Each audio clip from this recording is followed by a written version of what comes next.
Hello guys, what I'm gonna show you today is how you can make an image a link inside of Webflow, okay? Meaning how you can insert the link instead of an image, okay? So the first thing that I want you to do is to insert your image, and for that we're gonna go to this plus button here to add elements. And now in the search bar you wanna look for image, okay? And you wanna drag it here.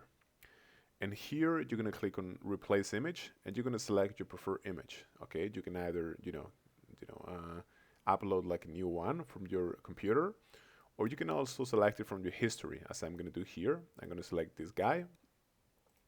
I'm going to reduce his size a little bit, 300 pixel is fine. And, just get your image ready like this. Now, you want to add a new element, and you want to actually look for link block, okay? And now you're just going to drag it here, okay, next to your image, although it doesn't really matter. And now what we have to do is a couple things. We have to put our link block on top of our image, okay, just like this, okay? So it has a higher priority or a higher hierarchy than our image. And now what you want to do is you want to select your image and you want to parent it to this link block, meaning you want to put it like this, okay? You want to make sure that you have this icon, this arrow that, appears, and once you have that, just release your mouse click, okay, as so. And what we're able to do now is we have this link block, or rather we have this image inside of our link block. Now we can go back to our link block here.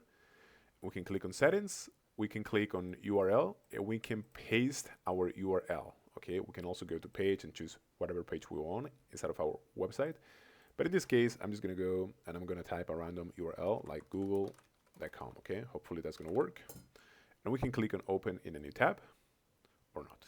Okay, now let's go to preview for a second to see how it looks. And now we have this, mouse here icon that means that we can click on it and it's gonna open Google. Okay, that's it guys. Thank you so much.